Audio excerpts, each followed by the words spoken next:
Assalamualaikum warahmatullahi wabarakatuh. Pada kesempatan siang hari ini saya ingin menjelaskan materi tentang mengelola sistem global ya.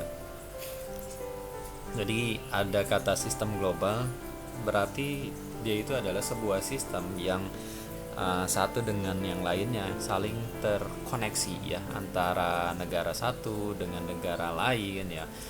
Karena di suatu perusahaan ya, misalkan mungkin di luar negeri ada perusahaan tertentu ya, itu memang memiliki banyak cabang di negara-negara lain, dan itu membutuhkan suatu sistem yang bisa saling terkoneksi ya. Tentunya menggunakan media internet, tetapi semua itu memerlukan aplikasi yang nantinya aplikasi itu bisa diakses ya oleh masing-masing wilayah, sehingga segala sistem yang memang sudah diaplikasikan, yang sudah diterapkan itu bisa dipantau oleh perusahaan di pusat ya, entah itu di negara Amerika atau mungkin negara Jepang atau mungkin yang lainnya. Salah satu contohnya misalkan adalah negara Jepang ya. Di negara Jepang itu kan terkenal dengan pabrikan ya, pabrikan mobil atau kendaraan, entah itu motor, entah itu mobil ya. Jadi walaupun memang perusahaan terbesarnya itu ada di Jepang ya, dalam perusahaan perakitan ya, mendesain mobilnya atau motornya ya, tetapi di masing-masing negara yang memang dipilih oleh perusahaan tersebut itu pun ikut melakukan assembling atau perakitan ya terhadap kendaraan yang dibuatnya, sehingga segala sesuatu manajemen ya yang memang berhubungan dengan rutinitas ya atau kegiatan bisnis perusahaan itu masih bisa dipantau oleh perusahaan di pusat yang ada di Jepang. Nah, di sini sistem global, apakah yang dimaksud dengan sistem global ya? Sistem global yaitu sistem yang sebetulnya di masing-masing negara ya, yang negara tersebut memiliki cabang ya, cabang perusahaan itu bisa saling terkoneksi ya, bisa saling terkoneksi data dengan perusahaan pusat. Kemudian contoh yang mencerminkan sistem global ya, tadi sudah saya jelaskan ya, salah satunya adalah perusahaan kendaraan yang ada di Jepang ya. Jadi di Indonesia pun untuk perusahaan-perusahaan yang pusatnya ada di Jepang itu banyak ya, salah satunya adalah yang daerah Bekasi ya. Ya, jadi pusat-pusat untuk perakitan kendaraan, sehingga perusahaan Jepang itu tidak harus memproduksinya di dalam negeri atau domestik ya, kemudian diekspor. Nah, itu nanti akan menambah biaya yang cukup besar dalam melakukan ekspor. Kemudian dilihat juga dari penggajian ya atau pemberian upah ya. Itu negara Jepang pun akan mencari negara-negara yang dengan upah rendah tentunya, sehingga dengan upah rendah itu menambah value atau nilai terhadap perusahaan itu. Tetapi biasanya memang dilihat juga dari banyaknya konsumen yang membeli produk atau mungkin kendaraan-kendaraan tersebut. Apakah konsumennya itu banyak di negara tersebut atau tidak? Jika banyak ya mungkin bisa jadi ada beberapa wilayah tempat ya di berbagai kota mungkin ya di situ. Salah satunya mungkin di Indonesia yang nantinya akan dijadikan tempat untuk perakitan ya, perakitan kendaraan tersebut. Tapi biasanya memang ada sebagian perusahaan untuk pembuatan suku cadangnya itu ada di pusatnya, misalnya adalah di Jepang ya, bisa jadi seperti itu. Jadi mungkin di negara-negara lain hanya perakitannya saja. Kemudian penggerak bisnis global ya, di sini ada faktor budaya umum ya diklasifikasikan, ada juga faktor bisnis khusus. Jika faktor bisnis khusus ini lebih rinci lagi, lebih detail lagi ya. Salah satunya adalah teknologi transportasi dan komunikasi global. Kemudian di faktor bisnis khususnya adalah pasar global. Ini mengacu kepada pasar global yang nantinya akan melakukan pemasaran secara global terhadap produk ya atau jasa yang dibuat oleh suatu perusahaan. Untuk pasar global itu kan kalau misalkan lebih umumnya pasti harus memikirkan yang berhubungan dengan teknologi transportasi dalam melakukan pemasarannya, kemudian komunikasi dengan berbagai cabang di seluruh dunia ya, yang memang cabang tersebut masih dimiliki oleh perusahaan itu. Jadi ini adalah untuk perbedaannya kalau untuk umum kemudian untuk khusus. Kemudian perkembangan budaya global ya. Untuk budaya global masing-masing negara itu tentunya berbeda ya. Ada negara yang memang negara tersebut dengan jumlah masyarakat yang cukup banyak, biasanya masyarakat cukup banyak dan negaranya pun itu memiliki kekayaan alam yang luar biasa. Itu biasanya masyarakatnya pun untuk membeli suatu barang itu dapat dengan mudah tergantung dari pengelolaan sumber daya alam tersebut. Jadi di faktor bisnis khusus di sini produksi dan operasi global ya, sehingga ya di suatu negara tersebut yang memiliki kekayaan alam yang luar biasa ya, itu menjadi salah satu sasaran terhadap suatu perusahaan, sehingga perusahaan itu bisa mendirikan cabang atau mungkin perusahaan kecil di negara tersebut, sehingga dalam memenuhi kebutuhan masyarakatnya itu dapat dengan mudah dekat ya. Kemudian untuk biaya operasionalnya yang memiliki benefit yang lebih tinggi dibandingkan harus memproduksi di dalam negeri sendiri, misalnya mungkin Jepang itu sendiri. Kemudian tantangan sistem bisnis global umum dan khusus ya dibedakan. Partikularisme ya, di sini ada regionalisme, kemudian nasionalisme, perbedaan budaya ya, kemudian ekspektasi atau harapan-harapan sosial terhadap suatu merek jam kerja. Kemudian untuk khususnya di sini pertukaran data elektronik ya, EDI. Pertukaran data itu data-data yang nantinya akan dikirim ya ke pusat itu pun harus ada standar sehingga masing-masing cabang dalam memberikan laporan terhadap perusahaan utama ya yang terdapat di pusat itu dapat seragam ya. Apakah dikirimnya lewat email, apakah dikirimnya lewat sistemnya ya, itu harus dilakukan standarisasi.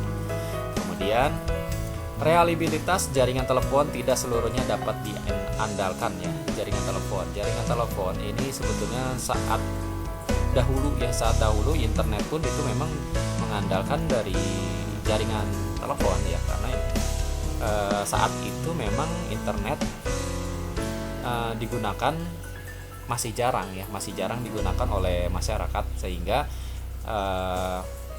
diaplikasikan terhadap jaringan telepon. Tetapi dengan pertumbuhan kebutuhan internet yang cukup besar, akhirnya untuk jaringan telepon pun itu kurang bisa memenuhi kebutuhan masyarakat, sehingga banyak ISP yang membuat jaringannya sendiri. Tetapi pemerintah menerapkan standarisasi juga terhadap kecepatan internet ya. Kemudian untuk ISP pun itu masih dipantau juga oleh pemerintah ya dalam melakukan standarisasi, karena segala sesuatu yang dibuat oleh perusahaan biasanya memang ada policy atau kebijakan dari pemerintah supaya mengikuti rule atau acuan yang sudah distandarisasi. Sehingga internet ini yang tadinya menggunakan kabel telepon sekarang sudah banyak tersebar luas menggunakan jaringan kabel fiber optik, ada yang menggunakan satelit ya, dan berbagai macam alat lainnya. Sehingga data-data yang dikirim itu dapat dengan cepat dan mudah ya oleh pengguna.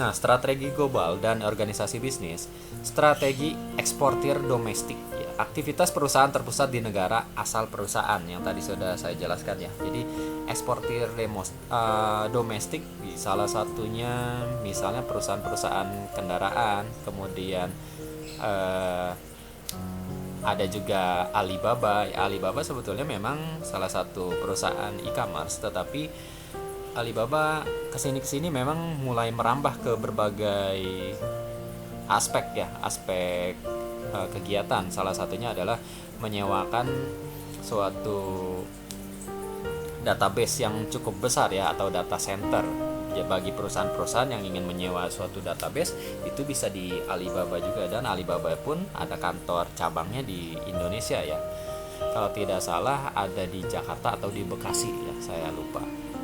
Kemudian strategi multinasional ya, manajemen keuangan pengendalian berpusat di luar negara asal, sementara operasi produksi, penjualan, dan pemasaran dilakukan secara desentralisasi kepada unit-unit lain di negara lain. Produk dan layanan penjualan disesuaikan dengan kondisi pasar setempat ya.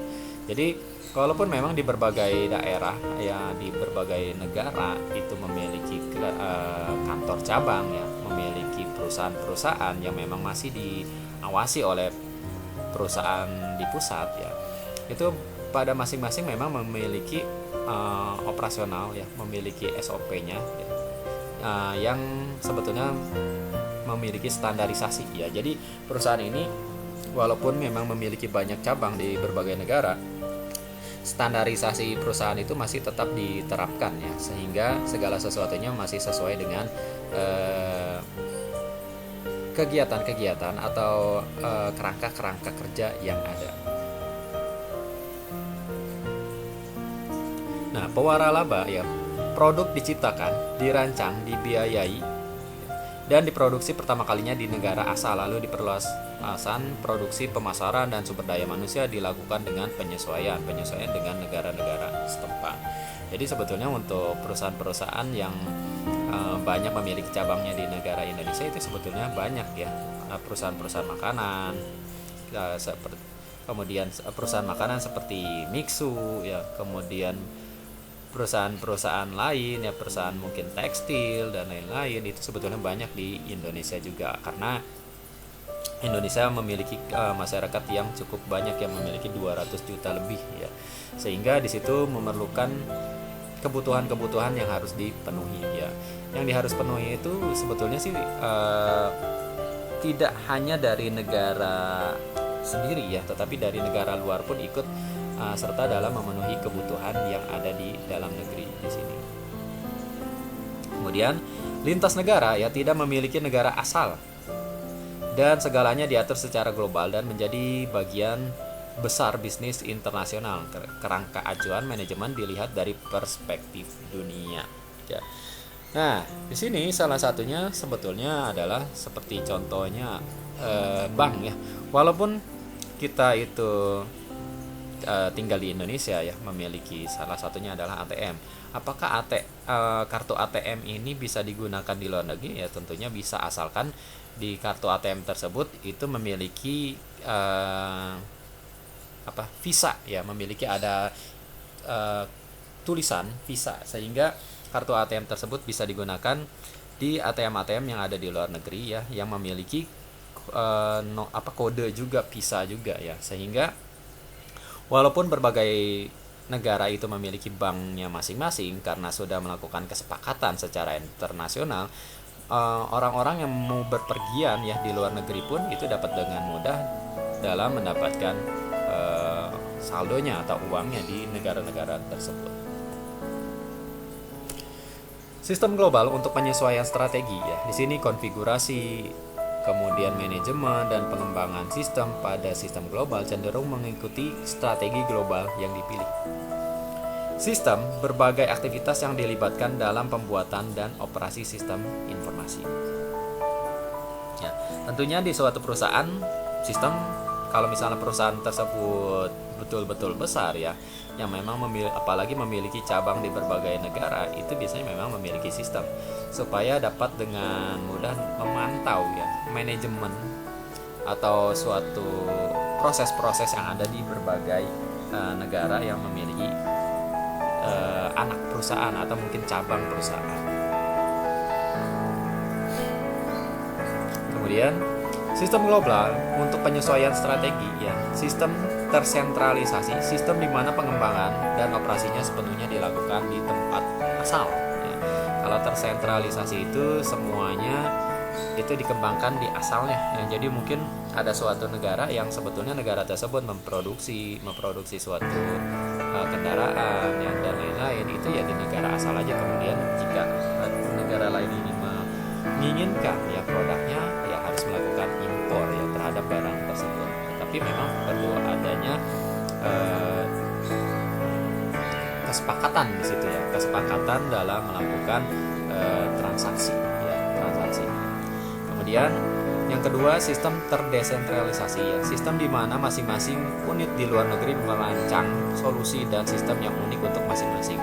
Jadi sistem terdesentralisasi ini masing-masing itu memiliki apa ya, jadi memiliki kemudahan-kemudahan jika mungkin menemukan masalah-masalah ya, masalah-masalah yang terjadi.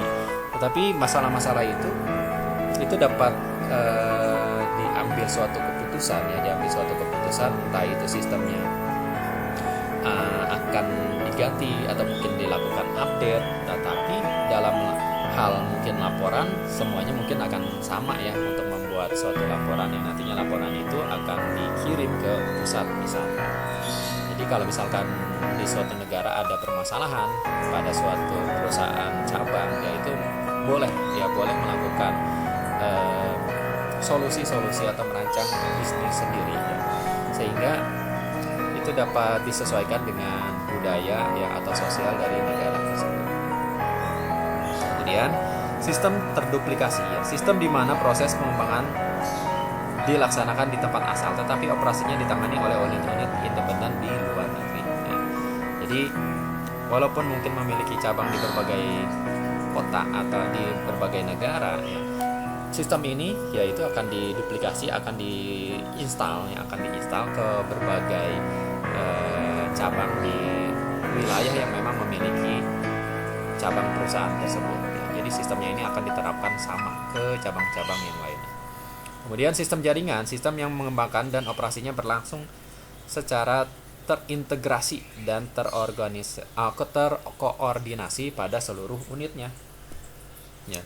Jadi sistem jaringan ya, semua data-data alur proses yang memang berjalan itu semuanya bisa terkoneksi ya dengan berbagai perusahaan yang ada di berbagai kota atau mungkin di berbagai negara, sehingga data-data keluar masuk pun itu masih bisa dipantau ya. Biasanya dipantaunya memang oleh pusat ya, sehingga data-data tersebut dapat dengan mudah untuk melakukan komunikasi data dengan berbagai cabang.